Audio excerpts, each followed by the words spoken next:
बहुत बार ये समझा जाता है कि अगर आप आईवीएफ करोगे तो आपको बस ट्विन्स ही होने वाले हैं। मुझे याद है एक पेशेंट था मेरे पास, उन्होंने कहा कि हमको आईवीएफ से प्रेगनेंसी नहीं चाहिए। मैंने कहा क्यों?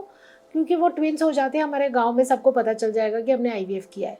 तो ये एक मिसअंडरस्टैंडिंग है कि हर आईवीएफ प्रेगनेंसी मतलब ट्विन प्रेगनेंसी होती है। तो ये क्यों होता है इसके बारे में थोड़ा जानते हैं। मैं हूँ डॉक्टर वैशाली चौधरी। मैं हेड करती हूँ department of fertility and IVF at Mom Story by Sayaji hospital Pune.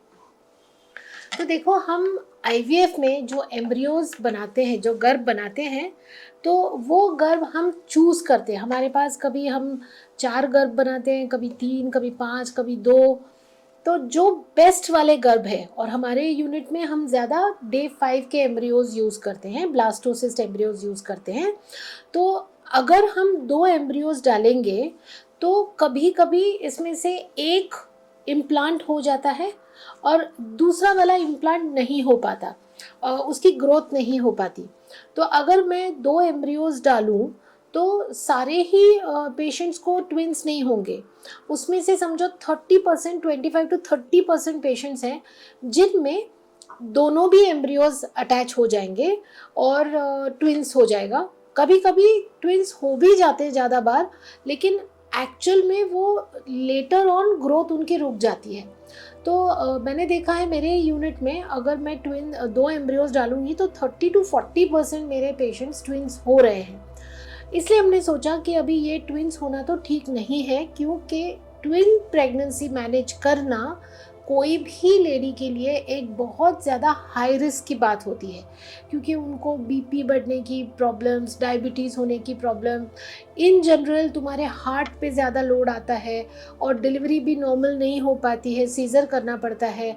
तो ये हाई रिस्क हो जाता है बिकॉज ऑफ ट्विन प्रेगनेंसी।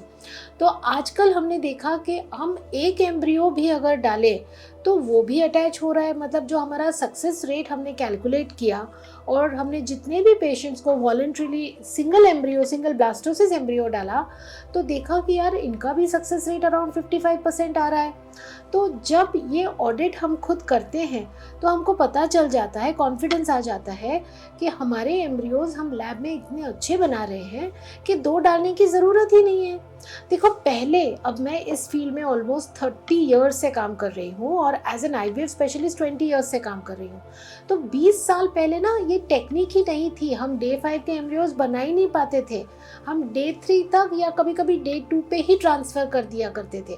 तो अगर हम पता ही नहीं कि इसमें से बेस्ट एम्ब्रियोज क्यों हैं, क्योंकि हमने उनको मॉनिटर ही नहीं किया है पूरा, बस 3 दिन तक मॉनिटर किया है। इसलिए हम 3, कभी 4 एम्ब्रियोज भी पुराने टाइम में हम डालते थे 20 साल पहले। लेकिन जैसे जैसे टेक्निक्स बढ़ती गई, इक्विपमेंट्स बेटर आने लग गए, फ्रीजिंग मतलब विट्रिफिकेशन जो हम करते हैं कि हम एम्ब्रियोज को फ्रीज करके रखते हैं और नेक्स्ट मंथ में ट्रांसफ़र करते हैं, आईवीएफ वाले मंथ में ही ट्रांसफ़र नहीं किया जाता। तो जैसे ये टेक्निक बदले, जैसे एडवांसेस हुए, हमको ये पता चलने लग गया कि हम डे 5 के एम्ब्रियोज भी अपने लैब में बहुत अच्छा बना रहे हैं और इसलिए हमारा सिलेक्शन क्राइटेरिया भी इम्प्रूव हुआ। तो जो एम्ब्रियोज हम सिलेक्ट कर रहे थे ट्रांसफ़र के लिए, वो ज़्यादा अच्छे ही एम्ब्रियोज हम सिलेक्ट कर पा रहे थे। इसलिए आजकल मेरे प्रैक्टिस में ऑलमोस्ट मैं 50% of my patients get 1 embryo to be transferred. हाँ, 50% पेशेंट्स में मैं अभी भी 2 डाल रही हूँ, क्योंकि कभी कभी मुझे एम्ब्रियोज इतने बेस्ट नहीं लगते, या पेशेंट की एज 35-36 के ऊपर है, या उनके पहले फेल हो चुके हैं आईवीएफ, इसलिए इस बार अभी प्रोबेबिलिटी बढ़ानी है। तो ऐसे केसेस में हम लोग 2 एम्ब्रियोज डालते हैं। हमको बहुत समझाना पड़ता है कभी कभी पेशेंट्स को, क्योंकि पेशेंट्स को एक एक्साइटमेंट लगता है, और ज़्यादातर मैंने देखा खुद पेशेंट की बजाय उसके हस्बैंड को ही ज़्यादा एक्साइटमेंट है, क्योंकि उनको लगता है यार 2 बच्चे हो जाएंगे तो बड़ा मज़ा आएगा। बट याद रखिए, ट्विन प्रेगनेंसी बहुत हाई रिस्क होती है, and as a choice we are trying to go away from twin and give more and more single embryo transverse.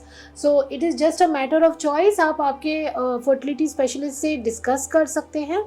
और एक बात, मुझे पूछते हैं बहुत बार कि अगर ट्विन प्रेगनेंसी हो भी गई तो क्या ये दोनों बेबीज अभी बिल्कुल सेम दिखेंगे? क्योंकि पेशेंट चाहते हैं ना, वो एक्साइटमेंट फन, उनको लगता है कि दोनों भी बेबीज बिल्कुल सेम दिखे तो कितना मज़ा आ जाएगा।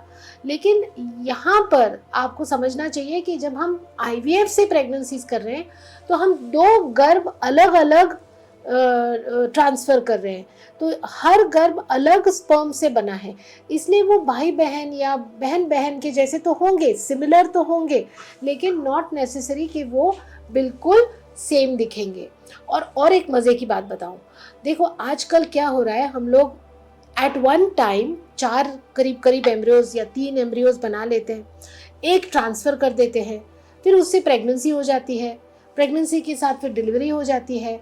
और ये जो दूसरे एम्ब्रियो हमने बनाए थे और जो अच्छे थे, उनको हमने फ्रीज़ करके रखा है, हम उनको 10 साल तक फ्रीज़ कर सकते हैं।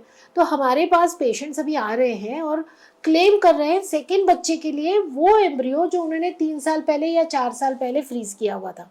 तो उस 4 साल पहले वाले फ्रोज़न एम्ब्रियो से भी हम उसमें से भी एक निकाल के ट्रांसफ़र कर रहे हैं, और फिर सेकेंड बच्चा 2 साल 3 साल के बाद जब पेशेंट हमारे पास आ रहे हैं तो वो एम्ब्रियो इस्तेमाल करके हम प्रेगनेंसी दे रहे हैं। तो वो जो प्रेगनेंसी हुई, उसका जो एम्ब्रियो था वो 3 साल तक फ्रोज़न रहा। टेक्निकली देखा जाए तो वो भी तो ट्विन्स है, पहला बच्चा और सेकंड बच्चा एक ही दिन बना है, लैब में तो एक ही दिन बना है ना, लेकिन जन्म एक बेबी का 3 साल के बाद हुआ, लेकिन कहने को तो वो ट्विन्स ही कहलवाएंगे, बस एक 3 साल पहले जन्मा, एक 3 साल के बाद। तो ये भी कहानियां हैं आईवीएफ की। इसी विषय में आपको अगर और भी जानकारी चाहिए, कुछ और इन्फॉर्मेशन चाहिए, तो प्लीज़ हमें कांटेक्ट कीजिए। हम ज़रूर आपकी जो भी डाउट्स है सॉल्व करने में we will definitely be happy to help. Thank you very much.